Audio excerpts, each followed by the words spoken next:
Oh, hey! How you doing? What a surprise! I'm Toni Pettit, and I'm just out and about today. And I'm out and about at the Salvation Army in Streator on Bloomington Street. And so my friend and Angel Jr., or second in command, is also with me here and out and about in Streator, Diane Muntz, Oldenburg. And we are, what are we? We are organizing and, I don't know what the right word is. We are orchestrating the Teen Angel program that the Salvation Army runs here in Streator. It's one of the many volunteer projects that this community, Streator as a whole, undertakes, and it's amazing what Streator does, right? It's truly amazing how giving folks are in this town. It's truly amazing, and every year it seems like it gets better and better. And it's not just the Salvation Army. It's Light Up Streator that does the park. It's the volunteers of the Keeping Christmas Close to Home that do the parade with Ace Hardware. It's the 4th of July committee. It's all the organizations that work on a volunteer basis, the service organizations like Lions Club and Rotary and Kiwanis, and it just and the stores in the town and in the community that let us do our trees for our project in their places of business. So you might wonder, what is the Teen Angel program that we run here at the Salvation Army? And I will tell you. There are a number of organizations that collect gifts and for the needy or those who are unable to, purchase their own gifts here in town. The Red Stocking does Little Kids Choice for Tots, everybody's familiar with.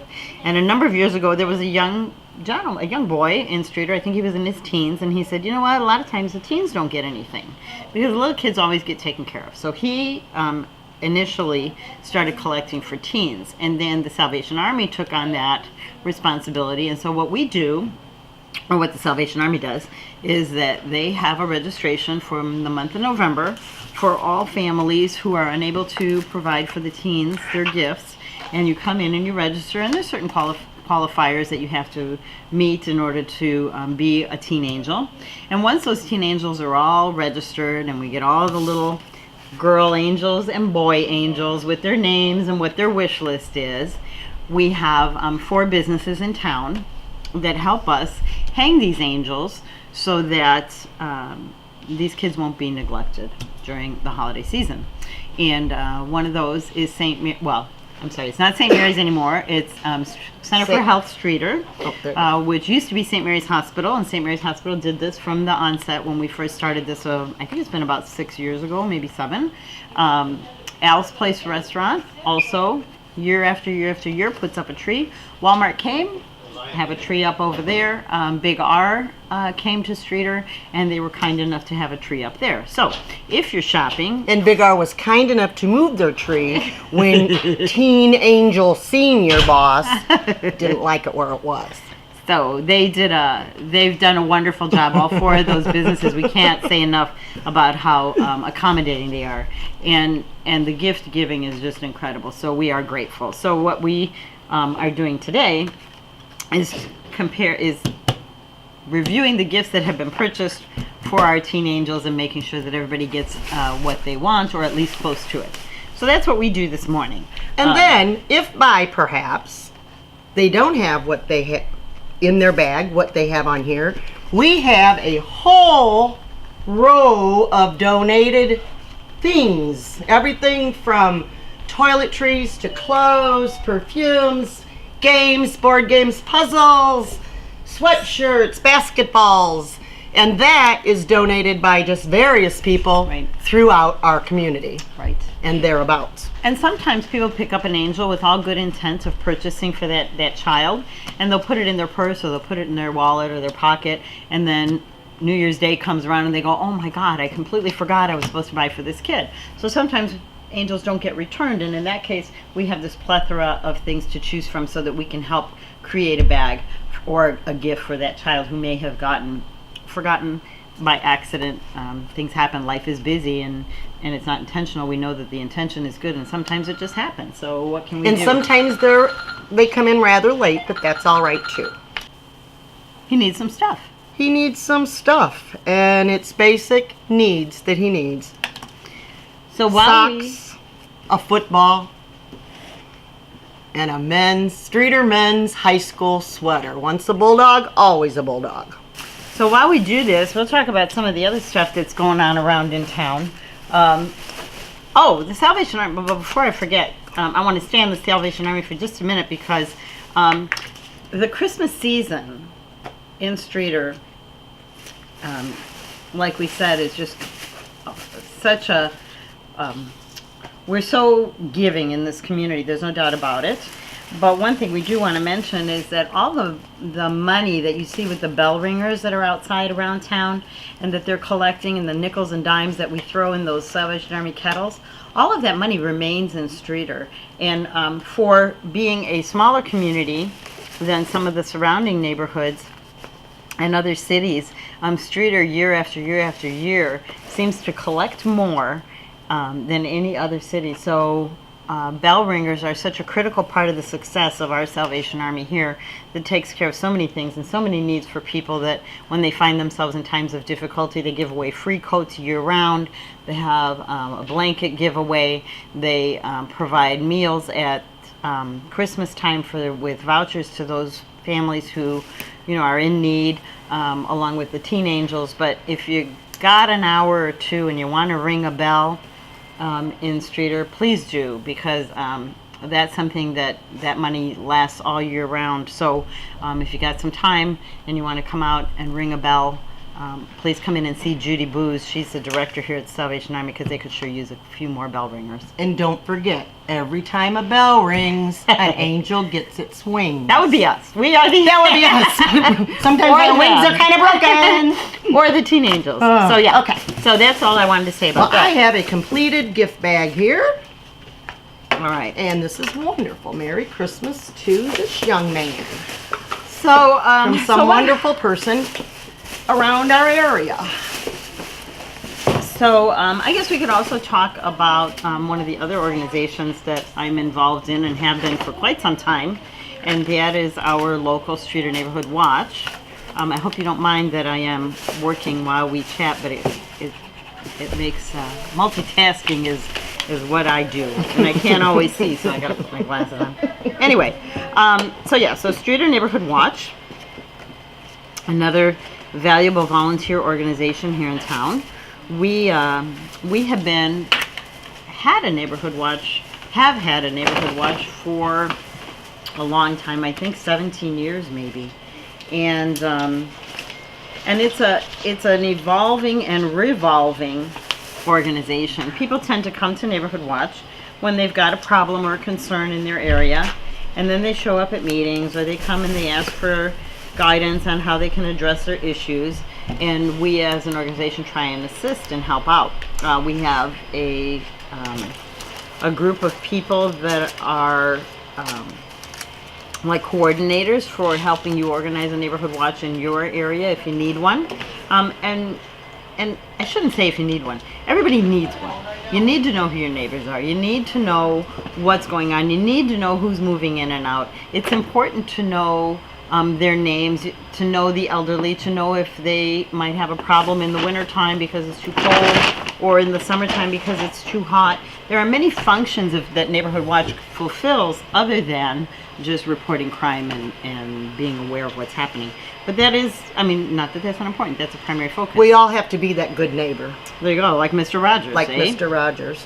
That's the thing. But unfortunately, Excuse me. we have an issue or a concern in our neighborhood. We come, we address it, we talk to the police, we create a neighborhood watch group, we get connected to our neighbors, and then once the issue is resolved, the group seems to dissolve, and we no longer get representation at our meetings, which we used to hold monthly, which are now quarterly. And part of the reason they're quarterly is because we found that many people were not attending. We do have a Facebook page with Neighborhood Watch, and it's very active. There is a lot of information available there of things that are happening around the community, and we find that many people prefer to do the social media, but that doesn't account for everyone. There are still a lot of people who are not on Facebook that would like to know what's happening, what's going on. And for those people, it's critical that their community, their neighborhood, or their street might have a group with a go-to person that they can reach out to when they have these issues or they have any questions about what's happening. So if you have not been to a Neighborhood Watch meeting, if you would like more information, if you think it's something you might want in your neighborhood just to create a greater sense of community, our next meeting, unfortunately, because it's a quarterly basis, won't be until the first Monday in March. But write it on your calendar, come and talk to us. And, and here's the other thing. In today's society, where people don't even speak to one another anymore. True. They send texts. They send texts. When's the last, sometimes you wonder, do you ever hear your friend's voice anymore? Because if you don't see them in person, you're getting either a message through Facebook, you're texting them on your phone, they're sending you an email, which is almost a dinosaur in itself. Email's going away. But to have that one-on-one interaction where you actually hear their voice doesn't even happen anymore. I have to call my friends on their cell phone so I can listen to their recording so that I hear them. And that's a sad state of affairs. So the other advantage to coordinating a neighborhood watch group is that you'll actually hear your neighbor's voice. And there's that personal interaction that's just disappearing from our society. So that's another good reason to form a neighborhood watch group. And it gets you involved. It gets you involved. Something just unplugged. Anyway, so yeah, and you're involved and you know what's happening. And we had Diane was on our Won't You Be My Neighbor committee for Mr. Rogers Week in Streator. It was Won't You Be My Neighbor Week this past summer. And what a fun event that was. It was fantastic.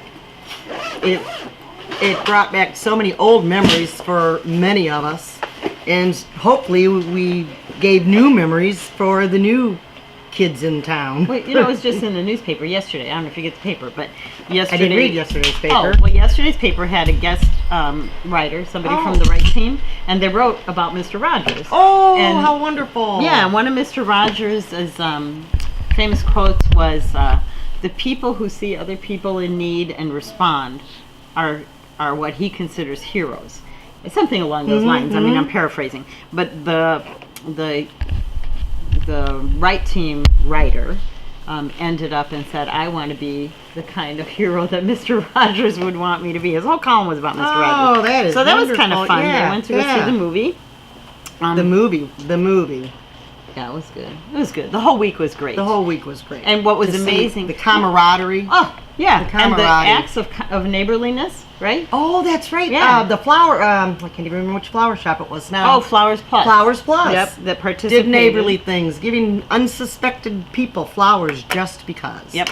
It was just, that's why you should give things, is just because. But people all over Streator were doing acts of neighborliness. We had a contest, and we had numerous entries for the most neighborly, and that was just amazing in itself. And people were, it was just an incredible week, and it just shows, I think it just goes to show that getting connected is what we need in our world today and in our society.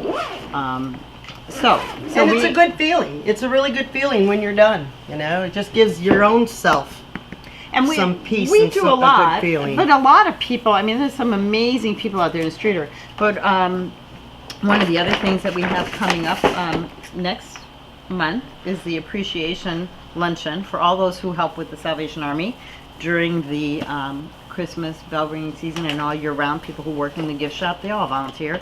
So we'll have our volunteer appreciation luncheon next month. So that's one of the benefits of volunteering is you get fed in January. So and it's good. so join the Salvation Army. And it's good. Yeah, and if for no other reason, you get a free lunch, and we try to make it good every year.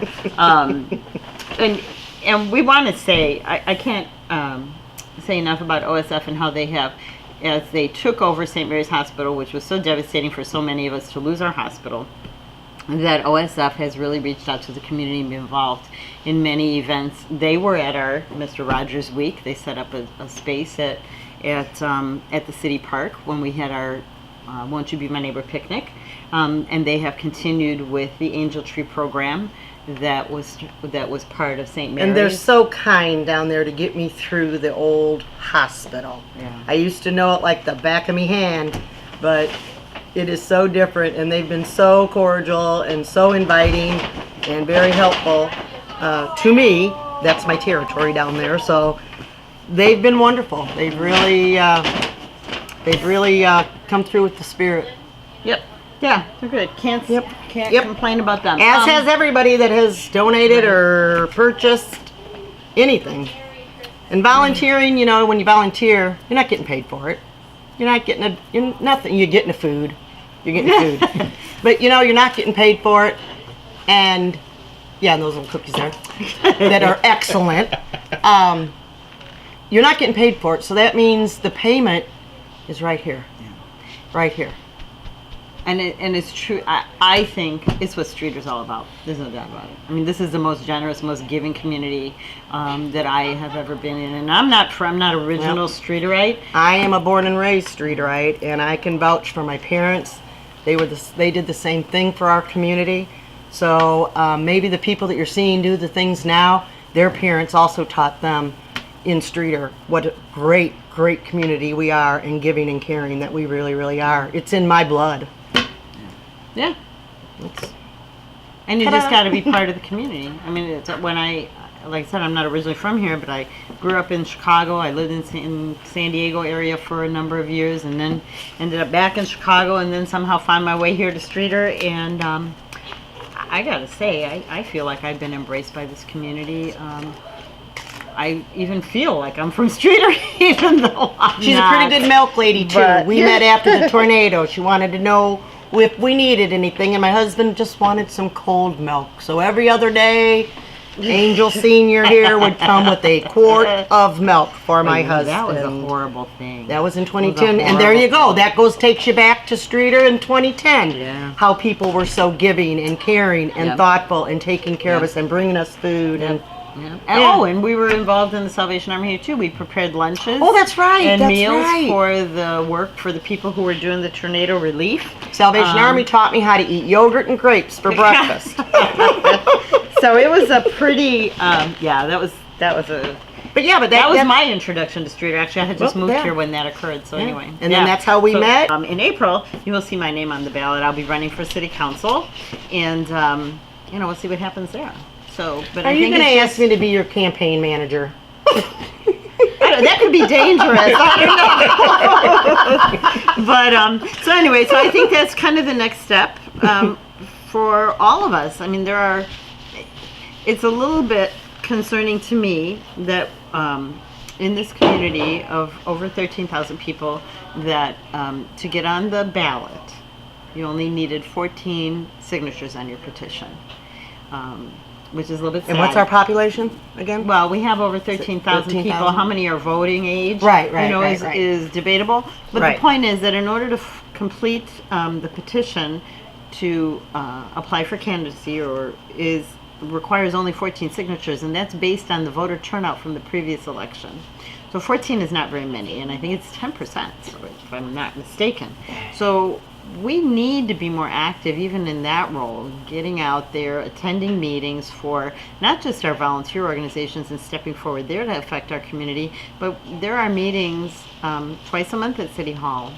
There's one today at 1:30. On Tuesdays at 1:30, the second Tuesday of the month, is the Committee of the Whole meeting, where the council members and the city manager and all the heads of the departments sit down and discuss what they're going to talk about at the next council meeting, which is on the third Wednesday of every month. And I think it's important that we as a community attend those meetings so that we know what's going on, or at least read the minutes, or watch the video of the council meeting that takes place. It's available on MediaCom also.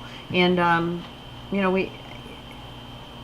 I hope that people would get more active in that manner, as far as knowing what's happening around the city and the community and being an active participant. And I'm going to add one more thing that we did not discuss. We have some beautiful, beautiful, beautiful shops in this town. And we do. Shop local.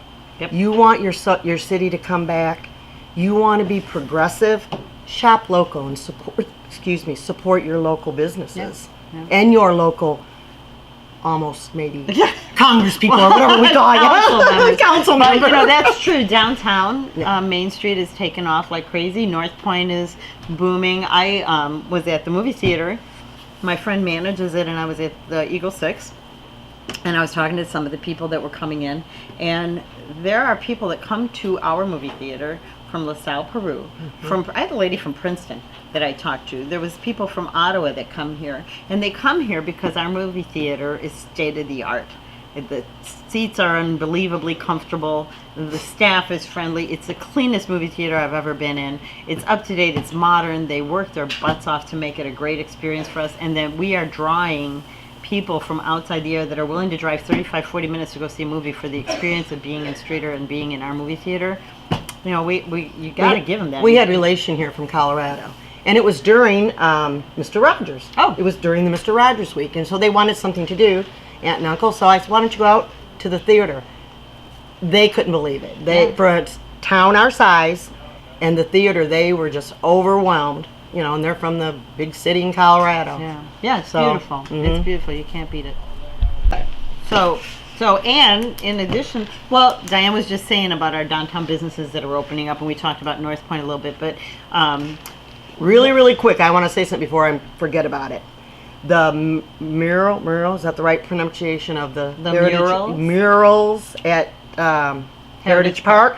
Main and Monroe Street. A lot of people still don't know. A picture does not do that justice. You must come and see that live and try to be there when the lights come on, because there is no way of explaining how extraordinary that is unless you've seen it in person. And the murals around town from Wall Dogs, what a good summer we had. Yep, with we did. Wall Dogs. A lot of things happening. A lot of things happening. A lot of things. And, you know, sometimes we get down on ourselves. And the water thing. The splash park. Our splash pad. At the Oh, city my park. goodness. Yeah, all kinds of stuff. But, you know, talking about the murals, and I like to call it wall art. The wall art is what I call the That's a good idea. That's a good name. What is I'm gonna that? get The into east package. wall of the west wall of Heritage Park, and that's the one that has backlighting. It lights up at night. But that came about, I think it's been almost 2 years that that's been there. But Diana's right. You absolutely have to be there in person to see it. And many people don't realize that the name of that little park at the corner of Main and Monroe Street on downtown Streator is Heritage Park. And that was put together by a now, what's the word? It's a disbanded group called the Streator Downtown Area Business Group. And that was a group of business. Started that. I didn't know that. Oh yeah, Heritage Park was created by them. Oh, okay. It was actually dedicated in 2011. There was a group of business owners in town that were part of the Downtown Area Business Group, and there was a collective, again, coordinating group of people who formed Heritage Park, raised the money dollar by dollar to buy the benches, put in the lights, do the landscaping, buy the fences. That was all done by local dollars collected from Streator Downtown Area Business Group. And then that wall was a point of contention forever. And finally, and it was through Scott Wrighton, our city manager, that the artist was found in Mendota, that came down and created that and put it in there, and it's just beautiful. And then to follow, Monroe Tap recently took advantage of the facade grants and had that beautiful. Now that one's a mural on their wall, but the whole side of their building, you got to come and see it. It's just amazing. Beautiful backdrop now for what? Of course, our Jammin' at the Clock Summer Music Series. So Cinda Bond, that owns Grand Street Grocery, and myself, and I own the Baldwin House on the north side of City Park. It's a guest house for people who are traveling and visiting, and I get many people from outside of Streator who have never been here before. They're visiting Starved Rock, or they're meeting people somewhere else. It's like a halfway point, and they go to our, they check out all the Wall Dogs murals that are now everywhere that were put up this past summer. They go to Heritage Park, they stop at some of our shops, and they're just amazed at how quaint our little town is, and they just love it. So we should take a lot of pride in that as well. But in the summertime, Cinda and I run around, and we get a bunch of bands to play every Friday night at Heritage Park, and they play in the evenings from 6 to 8. and it's free to the general public, but we have to pay the bands. The bands don't play for free. So we had a fundraiser just a couple of weeks ago. Was it only a week ago? 10 days ago? Yeah. The first. Yeah, it was December 1st. Yeah. Yeah. So today, so less than 2 weeks ago, we held our Jammin' at the Clock Christmas Gala, and the point of it was to raise funds for our next summer season. So we were very successful. We want to thank everybody who came out. We had one of our Jammin' at the Clock favorites perform. We offered some hors d'oeuvres and appetizers midway through. The Silver Fox was willing to host our gala, and it was God beautiful. bless them. Beautiful place, elegance beyond compare. There's nowhere in Streator that's like it. It was just beautiful. And so we can't say enough about the Silver We have a Fox. 14-foot Christmas tree there. Oh, it's beautiful. And it's gorgeous. Oh, it's stunning. 14 foot. And the facility itself is just amazing. And so, and they're so generous. They're always donating their time and their space if it's available. So you can't beat the generosity. They donated. Didn't they donate their space for like the Kringle Market or whatever they had? Or I don't know. The day it was the day that they had the Screaming Eagles toy drive. I think they did do something. I'm not sure if they had people up there crafts. But they're more good business people in Streator who contribute to our community. And as we talk about downtown and its growth and expansion and businesses opening up, small businesses provide 50% of the jobs for our workforce out there. So it's critical to their success and our own success as a community. And your neighbors who may work at one of those businesses. Right, that we shop local, go down to Main Street. Spend your money locally. Yeah. Big R has a huge selection of items that's, you got to go in there and walk around and see. It's amazing what they carry. So, yeah. Shop Streator first. Yay. Even the Salvation Army here has a beautiful, beautiful, beautiful shop. Yeah. All kinds of stuff in we there. have a lot of secondhand shops, resale shops, right? We do. God's Will. What is it? One man's junk is another man's treasure. Yeah. H&H has vintage upscale resale. So there's a lot to see here in town. Oh, and wellness. Jill Zavada has Well in Main Street Market. She talks about healthy eating, various things to promote your well-being overall. Balanced Spirit Wellness Center. Want a massage? You need what is that? The Himalayan salt room where you just inhale it. Awesome. They do yoga there. Yeah, so all kinds of stuff happen in there. And now we got a new gym that opened up. I think they were out and about just recently too. So that's up at North Point. So things are jumping. We're doing. Place to be. It takes a community. Yes, it does. Yes, all of us. So yeah. So we hope you enjoyed our chat. We got more work to do. We got more angels to pick up. So I think we're gonna. I think we're gonna close the door on this little discussion. Oh my God! It's almost 11:30. We gotta go. Work to do. Extravaganza. All righty. See you folks later. Bye. Thank you. Merry Christmas. Happy Hanukkah. Merry Winter Christmas. solstice. Whatever it is you celebrate or don't celebrate, enjoy the season. Enjoy your family. Enjoy the food. And we'll see you in 2019. Adios. Adios, amigos.